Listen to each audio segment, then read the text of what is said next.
आज हम बात करेंगे श्री कृष्ण के उस संदेश की जो हमें सिखाता है डर छोड़ो और कर्म करो। डर बाहर से नहीं आता, डर हमारे मन से पैदा होता है। जब हम भविष्य को लेकर असुरक्षित होते हैं, जब हमें खुद पर भरोसा नहीं होता, तब डर जन्म लेता है। श्री कृष्ण ने गीता में कहा था, जब तुम डरते हो तब तुम अपनी शक्ति पर संदेह करते हो। सोचिए, अगर अर्जुन भी डर कर युद्ध छोड़ देता तो क्या होता। डर हमें रोकता है, लेकिन विश्वास हमें आगे बढ़ाता है। जीवन आसान नहीं है, हर किसी की अपनी लड़ाई है। किसी के पास पैसा नहीं, किसी के पास सहारा नहीं, किसी के पास समझ नहीं। लेकिन परीक्षा इसलिए नहीं आती कि आप टूट जाएं। परीक्षा इसलिए आती है ताकि आप मजबूत बने। अंधेरा कितना भी गहरा हो, एक छोटा सा दीपक उसे चीर देता है। वैसे ही विश्वास का दीपक डर के अंधकार को मिटा देता है। सब कुछ हमारे नियंत्रण में नहीं होता। कुछ बातें हम बदल सकते हैं, कुछ नहीं। जो हो चुका है उसे स्वीकार करो, जो है उस पर भरोसा रखो, जो आने वाला है उसे भगवान पर छोड़ दो। डर तब खत्म होता है जब हम नियंत्रण छोड़ देते हैं। जब हम कहते हैं, हे प्रभु जो होगा अच्छा होगा,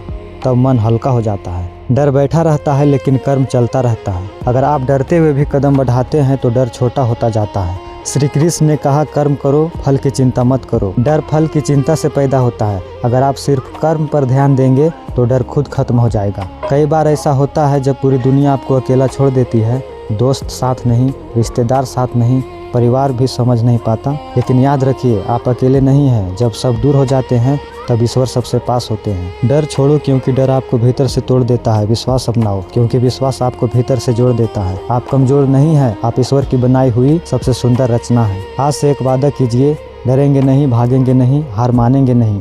अगर यह संदेश दिल को छू गया हो तो इसे दूसरों तक जरूर पहुंचाइए, क्योंकि शायद किसी को आज यही सुनने की जरूरत है।